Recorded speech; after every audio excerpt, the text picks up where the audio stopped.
डिंडौरी जिले के सहपुरा विधानसभा में कांग्रेस ने एक बार फिर युवा नेता भूपेंद्र मरावी पर अपना भरोसा जताया है।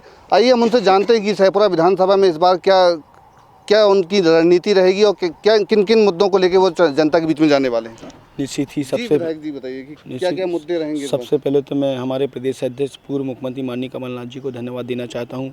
माननीय हमारे राष्ट्रीय अध्यक्ष खड़गे जी, माननीय राहुल गांधी जी, माननीय सोनिया गांधी जी, माननीय दिग्विजय सिंह, माननीय सुरजेवाला जी और शीर्ष हमारे नेतृत्व को बहुत बहुत धन्यवाद देना चाहता हूँ कि मुझे फिर से दोबारा कांग्रेस पार्टी का प्रत्याशी बनाया गया। निश्चित ही मैं बताना चाहता हूं, जो 15 महीने में हम लोगों की जब माननीय कमलनाथ जी की सरकार थी, हमने 15 महीनों में ही बहुत विकास कार्य किए। चाहे मेहंदवानी में कॉलेज हो, उप तहसील भवन हो, सिविल हॉस्पिटल उस समय हम लोग प्रक्रिया में थी, सड़कों में काफ़ी काम किए, काफ़ी गाँव में गौशालाएँ बनी और बहुत से काम ऐसे विकास कार्य हुए जो हम लोगों के पास में रखे कि हम लोगों ने अपने क्षेत्र में क्या क्या काम किए। और जो हम लोग लगातार जो माननीय कमलनाथ जी का जो वचन था, जैसे किसानों का कर्जा माफ़, लगभग 27 लाख पूरे मध्य प्रदेश में किसानों का कर्जा माफ़ हुआ था। बिजली के बिल बहुत कम आ रहे थे और हम लोग इस बार पिछली बार की तुलना में इस बार जो जनता का मन है, सभी लोग माननीय कमलनाथ जी की तरफ देख रहे हैं कि माननीय कमलनाथ जी के 15 महीने का कार्यकाल बहुत ही बढ़िया रहा। मेरी अपनी विधानसभा की बात करूँ, बहुत से विकास कार्य हुए और इस बार तो हम लोग और बहुत ताकत से, इस बार हमारे मंडलम सेक्टर BLA कांग्रेस के एक कार्यकर्ता पूरी ताकत से लगे हुए हैं। पिछली बार से हो सकता है इस बार और बहुत अच्छा रिजल्ट आने वाला है, क्योंकि मैं जहां भी जाता हूं लोग मुझे सिर्फ बुला रहे हैं और लगभग पूरी सहपुरा विधानसभा में 201 ग्राम पंचायत में काफ़ी गांव हैं, हज़ारों से शायद लगभग टोले मोहल्ले की बात करें तो बहुत बड़ा क्षेत्र भी है। फिर भी मैंने हर गांव में कुछ ना कुछ छोटा छोटा काम करने का लगातार प्रयास किया और चुनाव जस्ट जीतने के बाद ही मैं पूरी क्षेत्र में सक्रिय रहा। कहीं युवा मुझे क्रिकेट, कबड्डी, वॉलीबॉल, क्रिकेट या कोई भी आयोजन में मुझे बुलाया जाता, सुख दुख का कार्यक्रम में हमेशा पूरा 5 साल जनता के बीच में रहा। तो निश्चित ही मुझे जो विश्वास है जनता की तरफ, जो मुझे आशीर्वाद मिल रहा है, तो बहुत अच्छा रिजल्ट रहेगा और हम लोग लगातार क्षेत्रों में हमारे कार्यकर्ता सक्रिय हैं। और जिस दिन मैं 34,000 से वोटों से जीता, मैं उसी दिन से पूरे विधानसभा के हमारे मतदाताओं को अपना परिवार के सदस्य के रूप में माना। जब भी जहां मुझे जिस तरीके से कभी भी लोगों को मिलने में कभी असुविधा नहीं, हर व्यक्तियों से सरलता सहजता से मिलने का काम किया। जो भी मेरे से हो सकता है शासन प्रशासन की गाइडलाइन में मैंने काम करने का लगातार प्रयास किया।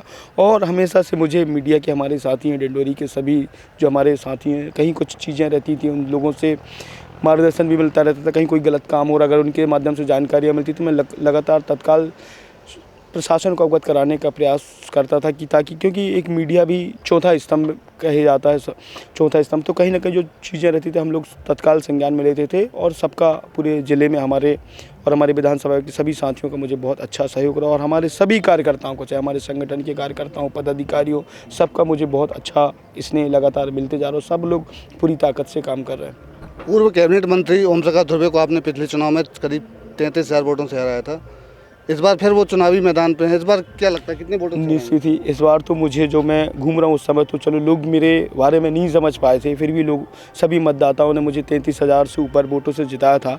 पर इस बार सभी मतदाताओं ने, सभी को मैं अपना परिवार जैसे मान के चल रहा हूँ और मेरे से जो बन सकता था 5 साल में बहुत अच्छे से अच्छा काम करने का प्रयास किया। आप भी जाके क्षेत्रों में देख सकते हैं, पूछ सकते हैं कि एक विधायक के पास कितनी निधि आती, कितना काम करने का रहता है, प्रशासन से हम लोगों ने कौन कौन से काम लाए, हमारी सरकार में कौन कौन से काम लिए, पूरी तैयारी के साथ में हम लोग जनता के बीच में जा रहे हैं। मुझे कहीं नहीं लगा कि जनता मुझे बहुत प्यार करती है, क्योंकि मैं जाता हूँ तो उनके कारण मुझे इतनी एनर्जी मिलती है। मैं लगातार पूरे क्षेत्र में अभी भी सक्रियता से काम कर रहा हूँ और पिछली बार से निश्चित ही वोट परसेंट बढ़ेगा और अच्छा रिजल्ट आने वाला है। क्योंकि अभी भी हम लोग देखो, ये तो चुनाव है, लोकतंत्र है, हमारी पूरी ताकत में तो बात करूंगा जब रिजल्ट अच्छा जाए। क्योंकि मैं जिस तरीके से काम किया, सहजता सरलता से, किसी प्रकार से किसी को मेरी तरफ से कोई परेशानियां नहीं, किसी भी वर्गों को, किसी भी लोगों को या प्रशासन के अधिकारियों को, तो मुझे पूर्ण विश्वास है कि इस बार पिछली बार से ज़्यादा रिजल्ट मिलेगा और बहुत अच्छा रिजल्ट मिलेगा। आप आरोप भी लग रहे हैं स्वेच्छा अनुदान की राशि को लेकर, विधायक निधि की राशि को लेकर दुरुपयोग करने के आरोप लग रहे हैं, उस पर क्या कहना है? निश्चित ही मैं बताना चाहता हूँ, मेरे पास जो डाटा रखा है, 7 से 8 हज़ार लोगों को मैंने स्वेच्छा निधि दिया। मैं तो देखो कार्यकर्ता जो हमारे ब्लॉक अध्यक्ष हैं या कार्यकर्ताओं के माध्यम से जा रहा हूँ, जो मेरे पास डायरेक्ट आ रहा है।